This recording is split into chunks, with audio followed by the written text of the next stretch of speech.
Hey everybody, it's Jason Blaha here representing Jason Blaha Strength and Fitness, and today I want to chat with you guys and gals a little bit about the fact that the supplement industry has convinced us that we need more protein than we actually need. But a quick reminder, if you guys will please click like down below, be greatly appreciated. If you're not subscribed or following, please do so, and if you'll be kind enough to drop me a comment down below, I'd appreciate it so much. Thank you, and let's get over to the point. Now, that being said, I still occasionally use protein shakes. I think protein powders are perfectly fine. But what we need to be aware of, just because a product is useful doesn't mean that there hasn't been ridiculous amounts of clever marketing telling you that you need way more of it than you need. And this really, the big one that started was not just the protein intakes. That's where we're at now. It was the original, hey, you can only absorb 30 grams of protein in one sitting. Okay, that's your most. You guys go back and look at what the average protein shake content was when that myth was started, 25 to 30 grams.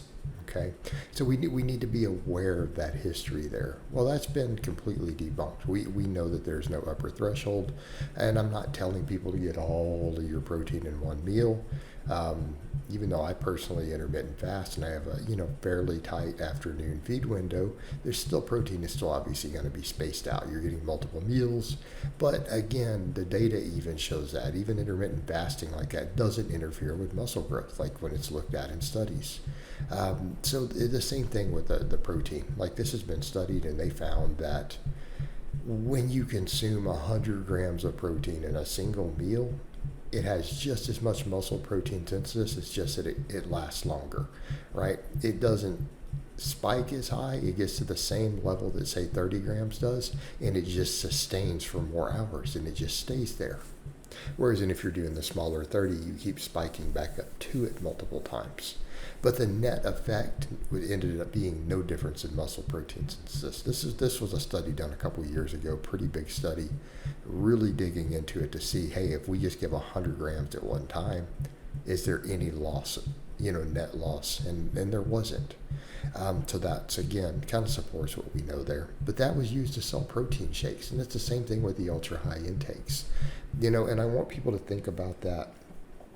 What are the odds that it would turn out that muscle growth was optimized with 1 gram per pound of body weight? Okay, I want people to stop and think for a moment, does that sound even remotely right? People say, well, no, it sounds about right. No, because you've been told it's about right. Really, this is the supplement industry saying, hey, this is what we need. They didn't know. They had no idea. But they did notice, hey, if we had higher protein intakes, everyone noticed, yeah, we gain more muscle. But no one had really sat down and really dug in biochemistry and studying it of where things capped, where growth capped at in bodybuilders, athletes. That wasn't done for years. That was done for almost for decades, really, right? Because we didn't even have the equipment to measure all of it. But we do today.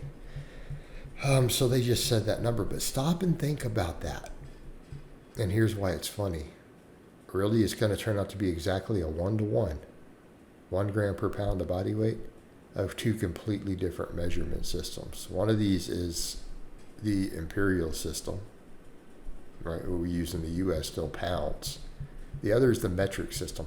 Literally a direct 1-to-1 carryover is going to be perfect. Do you guys think about that? Really? It's literally adding a metric measurement as a ratio to pounds in a perfect 1-to-1. Come on. Reality, it turns out to be about 0.8.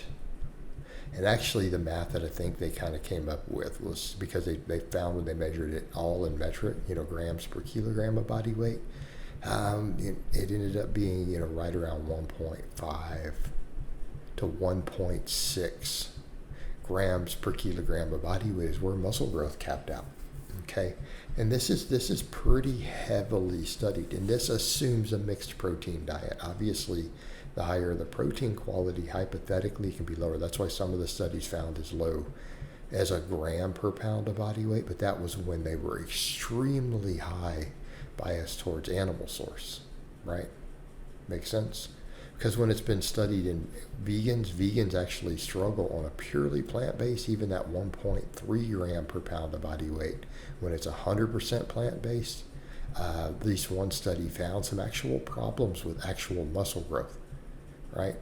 The test subjects actually didn't gain any muscle at all, and they struggled to maintain strength at that. It was actually difficult for trained lifters who had already been eating animal source.